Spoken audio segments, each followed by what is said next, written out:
हुसैन, आप सबका हमेशा की तरह एनएच अकेडमी में वेलकम करता हूं। आज हम लोग जो देखेंगे वो हम लोग आज देखने की जो कोशिश करेंगे वो रहेगा विज्ञान साइंस से जुड़ी हुई चीजों। हम लोग देखेंगे कि पिछले कई सालों में साइंस से रिलेटेड कौन कौन टॉपिक से सबसे ज्यादा सवाल पूछे गए हैं, जो कि आपका पॉइंट ऑफ एग्जाम के पॉइंट ऑफ व्यू से बहुत ही ज्यादा मोस्ट इंपॉर्टेंट, अति महत्वपूर्ण बन जाता है। जरा हम इन सब चीजों को देखते हैं। इनके देखने के क्रम में अगर हम देखें तो साइंस, अगर हम देखें वेटेज कितना रहता है हर साल, लगभग 27 से 30 नंबर है ना। इससे पहले जो मैंने बताया था वहां पे मैंने 25 से 30 बताया था, हालांकि वो भी ठीक है, लेकिन मैक्सिमम अगर हम देखें तो वेटेज को कितना होता है 27 से 30 नंबर का हर साल इस बार ट्रेंड चल रहा है। क्योंकि जो स्टूडेंट्स होते हैं, जो एस्पिरेशंस होते हैं, जो एस्पिरेंट होते हैं बीपीएससी का, उसको साइंस से क्या करते हैं, बीपीएससी जोड़ना चाहती है ताकि कि जो विज्ञान की थोड़ी सी जानकारी है बच्चों को मिल सके। चलिए हम देख लेते हैं साइंस में। हम लोग सबसे पहले देखने की हम बात कर रहे हैं कि as you all know that कि जो साइंस में हमारा जो 3 सेक्शंस होते हैं, एक फिजिक्स, केमिस्ट्री एंड बायोलॉजी। अब भौतिकी और रासायनिक विज्ञान और जीव विज्ञान से हम लोग देखते हैं कि पिछले यहाँ पर 5 सालों में क्या क्या हुआ है, जरा हम उसको देखते हैं। क्यों ये जरूरी है, जब मैं बताऊंगा, पहले आपको ये जानना बहुत जरूरी है कि रिसेंटली ईयर्स में अगर हम देखें कि रिसेंटली जो सालों में अगर हम देखें कि कहां से ज्यादा बीपीएससी की जो ट्रेंड है जिसने चेंज किया है और जो अपना रुख साइंस की तरफ जो तवज्जो फरमाया है, उस पर हम लोग देख लेते हैं। देखते हैं अगर हम 60 और 62 60 और 62वीं की अगर हम देख लें, अब भौतिकी या फिर फिजिक्स से एक भी सवाल नहीं पूछा गया है, याद रखिए इसको। बहुत इस सब चीजों को गौर फरमाते हैं। अब हम लोग देख लेते हैं फिजिक्स से ही, चले पहले इसका 16 का देख लेते हैं। रासायनिक विज्ञान या केमिस्ट्री से देखिए उसी साल में 10 सवाल पूछे गए हैं, और फिर जीव विज्ञान या फिर आपका बायोलॉजी से कितने पूछे गए हैं, 9 सवाल पूछे गए हैं। टोटल अगर हम देखें तो इस साल में कितने, टोटल 9, कितना क्या हो गया भैया इसमें, अच्छा ठीक है, कितने हैं 19 नंबर का या फिर 19 सवाल यहाँ पे पूछे गए हैं। अब हम लोग देख लेते हैं कि क्वेश्चन जो है 63rd में अगर हम देखें, 63वीं बीपीएससी में अगर हम देख लें तो भौतिकी या फिर फिजिक्स से आपका कितना 2 सवाल पूछे गए हैं। उसके बाद 15 सवाल पूछे गए हैं, और फिर जीव विज्ञान या फिर बायो से आपके कितने 3 सवाल पूछे गए हैं। ओवरऑल हम देखें तो 20 सवाल क्या गए हैं, इसमें पूछे गए हैं। अब देखिए, क्योंकि हम लोग पहले से हम लोग रिसेंटली ईयर की तरफ जा रहे हैं, हम 66 की तरफ हम जा रहे हैं, क्योंकि अब 67 और 68 आने वाला है। अब हम लोग देख लेते हैं यहां से कि 64th में, अब देखिए बदल रहा है, इसके इंक्रीजिंग हो रहा है, सारे आप देखें तो बढ़ रहा है। अगर हम 64th की अगर हम बात करें तो फिजिक्स से 10 पूछा गया है, रासायनिक या फिर रसायन विज्ञान से आपका जो है वो कितना है, 3 है, और 7 किससे है, बायोलॉजी या फिर जीव विज्ञान से है। टोटल किसने पूछा गया है, यहां पर भी आपका अब 20 सवाल है वो पूछे गए हैं। 65th का भी वो 30 सवाल पूछा गया है, इसमें 20 था, यहाँ 30। अगर हम 66th की अगर मैं बात कर लूं, रिसेंटली ईयर की मैं बात कर लूं, तो भौतिकी से कितने 9 पूछे गए हैं, और रासायनिक से आपके कितने पूछे गए हैं, आपके पूछे गए हैं 9, और 12 किससे पूछे गए हैं आपके, वो है आपका बायो से। टोटल कितने हो गए, 30 हो गए। इट मींस दैट कि यहां से आप देखिए रिसेंटली इसमें साइंस की जो ट्रेंडिंग है, किसमें वेरिएशंस हुआ, कितने सारे बदलाव आए हैं जो कि साइंस की तरफ अपनी तवज्जो को मतलब झुकाव को तरफ बढ़ा है बीपीएससी। अब हम लोग इसमें से देख लेते हैं कि फिजिक्स का में पूछा गया है, तो फिजिक्स में तो बहुत सारी चीजें हैं, उसमें से पढ़ने कौन कौन टॉपिक्स हैं, कौन कौन सेक्शंस को, कौन से टॉपिक्स को पढ़ने हैं, वो अपने आप में बहुत अति महत्वपूर्ण हो जाता है जानकारी के लिए। क्योंकि आपको इतनी सारी सिलेबस, इतना लंबा सिलेबस है कि आप कहीं उसमें फंस कर न रह जाए, है ना। आपको सिलेक्टिवली पढ़नी है, concept as well as factual, right. अब हम लोग आगे देख लेते हैं। अगर हम देख लें टॉपिक्स, अगर हम स्पेशली हम किसी फिजिक्स की मैं बात कर लो, 9 से 10 नंबर आपको पूछा जाता है। क्योंकि अगर आपका 3 सेक्शंस की अगर मैं बात कर लूं, अगर B4 बायोलॉजी से अगर मैं बात करूं 10 सवाल पूछे गए हैं, तो आपका C4 केमिस्ट्री तो वो भी आपके 10 है, तो B4 फिजिक्स के अगर मैं 10 हैं, तो इसी से आगे का बढ़ाएगा। कभी इससे 1 बढ़ा देगा तो इससे 1 घटा देगा, कभी इससे 2 बढ़ाएगा तो इससे 2 घटा देगा, ऐसे होगा। ऑन एवरेज की मैं बात कर रहा हूं, एवरेज की तो 9 से 10 आपके तो इस बार 67 और 68 में तो हर बार पूछे ही जाएंगे। अभी तक भी कोई चेंजेस अभी आने वाला है नहीं। अब देख लेते हैं हम लोग 60 और 62 में 60 और 62वीं बीपीएससी में अगर मैं देखूं फिजिक्स का या फिर भौतिकी के कौन से टॉपिक से सबसे ज्यादा पूछा गया है, वो मात्रा एवं विमा यूनिट्स एंड मेजरमेंट से जो है आपका पूछा गया है। अगर हम लोग देख ले इसमें 0 एक भी नहीं पूछा गया है, 63rd में नहीं पूछा गया, लेकिन 64th और 5th एंड 6th में देखिए अच्छा खासा पूछा गया है। टोटल कितने 12 सवाल पूछे गए हैं, जो कि अपने आप में क्या है, बहुत खूब है। चलिए जी विद्युत से देख लेते हैं। इलेक्ट्रिक से अगर हम देख लें, इसका most second important topic of physics जो कि अब बीपीएससी में पूछा गया है आपका, वो कितना है, 8 नंबर का है। तो ये 0 फिर 0 एंड 3 64th में, 65th 1 एंड 66th में कितना है, 4 है, जो कि 8 सवाल पूछे गए हैं। अब हम लोग यहां से देख लेते हैं प्रकाश लाइट से, है ना, तो उसमें देखिए कितने 5 नंबर का है फुल टोटल। अगर हम 5 देख लें तो उसमें उसके बाद क्या है नेक्स्ट, देखिए मैंने क्या किया है कि टॉपेस्ट टॉपिक जो पिछले 4-5 सालों में जो पूछे गए हैं, उन्हीं से मैंने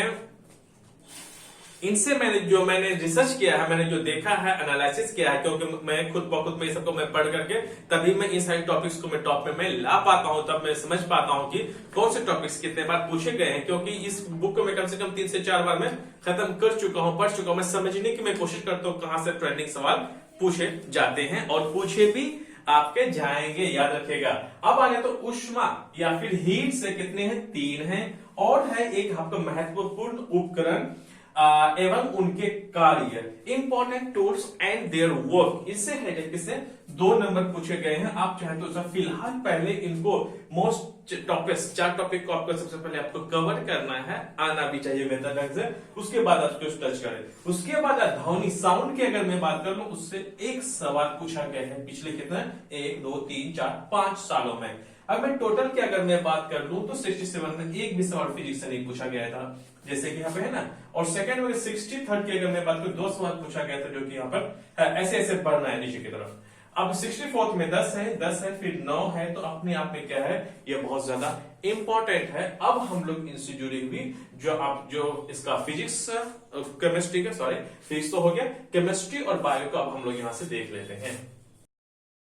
चलिए अब हम लोगों ने अभी भौतिकी या फिर हमने फिजिक्स को देख लिया, अब हम लोग देख लेते हैं केमिस्ट्री को, रसायन विज्ञान से कि कौन कौन सालों में कितने सारे सवाल इनसे पूछे गए हैं, देख लेते हैं। देखिए रसायन विज्ञान या फिर आप केमिस्ट्री के देखिए 9 से 10 नंबर इसको आप मानकर ही चले कि ये तो 9 से 10 नंबर तो पूछे ही जाएंगे।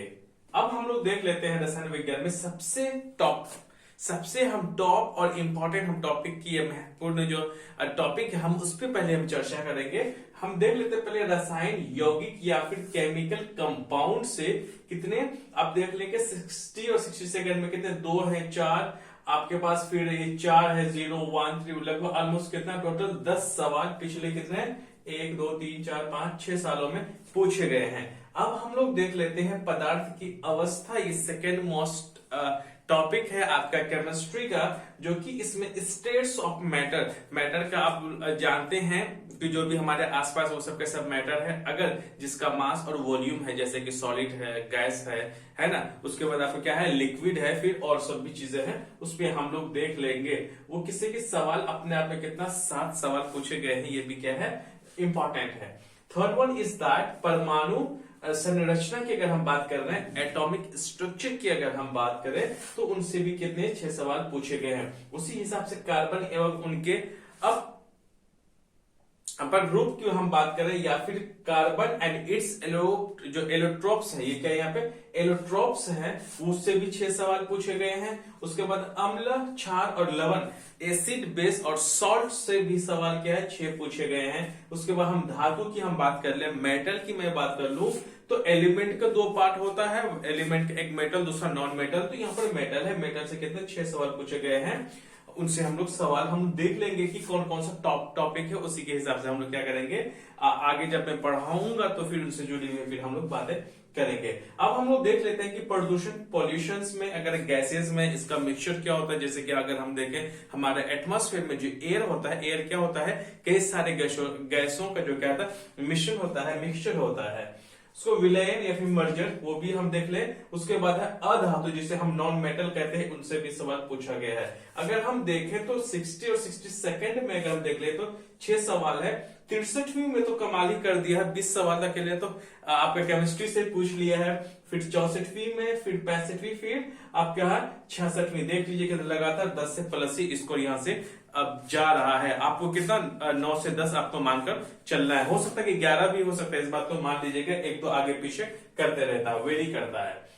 हम लोग अब आ जाते हैं जीव विज्ञान या फिर बायोलॉजी से। यहां से भी आपका 9 से 10 सवाल बनता है, हो सकता है एक दो आगे पीछे हो जाए। अब हम लोग देख लेते हैं इसमें कौन कौन इंपॉर्टेंट टॉपिक है। जैसे कि हम लोग यहाँ पर हमने देख लिया केमिस्ट्री में। बायो में हम लोग देख लेते हैं, पहला है पोषण। पोषण में अगर हम देख लें विटामिन, खनिज, प्रोटीन इत्यादि से अगर हम देख लें न्यूट्रिशन, विटामिन, उसके बाद आपका है मिनरल एंड प्रोटीन से अगर हम देख लें तो इसके 6 पूछा गया है 60 और 62 में। 63वीं में 1, 64वीं में 1, 65वीं में 0, 66 में जो ओवरऑल कितना है आपका यहाँ पे 4, नहीं ये तो ज्यादा हो जाएगा ना, मैं 4 नहीं होगा बल्कि कितना होगा 6, 10 है। कितना है 10 सवाल पूछा गया है। अब हम लोग सेकेंड मोस्ट टॉपिक ऑफ किसका हम लोग देख लेंगे, बायोलॉजी का या फिर हम जीव विज्ञान का अगर हम देख लें वो है कोशिका, द सेल। ये क्या है, बहुत इंपॉर्टेंट टॉपिक है। ये सबको इग्नोर आपको नहीं करना है।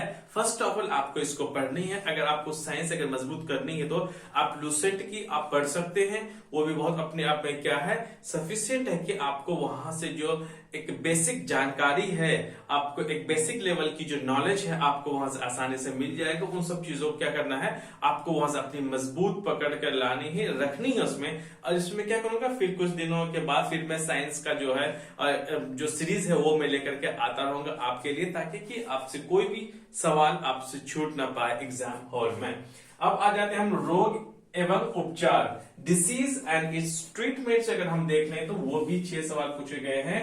ये सब कितने आपके 6 सवाल पूछे गए कोशिका से, रोग एवं उपचार से। अब हम लोग देखते हैं हार्मोन्स एवं एंजाइम।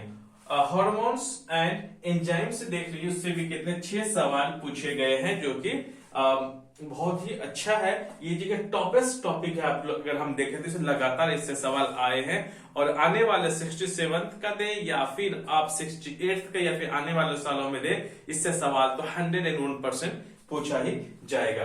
एवं जंतु एवं पादपों का वर्गीकरण या फिर एनिमल एंड प्लांट का अगर क्लासिफिकेशन की अगर मैं बात करूं, उससे भी कितने सवाल पूछे गए हैं, 5 सवाल आए हैं। अब हम लोग देख लेते हैं तंत्रिका तंत्र, जिसे हम जेनेटिक्स कहते हैं। जेनेटिक्स से भी सवाल क्या है वो यहाँ पर पूछा गया है। अगर हम रक्त परिसंचरण तंत्र की अगर मैं बात करूं या फिर ब्लड सर्कुलेशन सिस्टम की अगर मैं बात करूं, तो उनसे भी ज्यादा नहीं 1 सवाल पूछा गया है।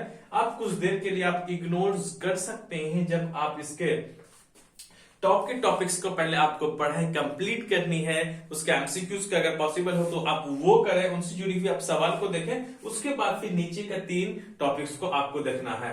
ये नहीं करना है कि आपको सारा इकट्ठा पढ़ लेना है, नहीं। ये पर क्या पीटी है, आप जब बीपीएससी का आप देंगे तो यूपीएससी की बात अलग है। उसको वहां पे कॉन्सेप्चुअल बेसिस आपको बहुत ही ज्यादा आस्किंग या फिर आपसे वहां पे पूछा जाता है। यहाँ पे थोड़ा सा फैक्चुअल टाइप का ज्यादा होता है, खास के पीटी की अगर मैं बात करूं।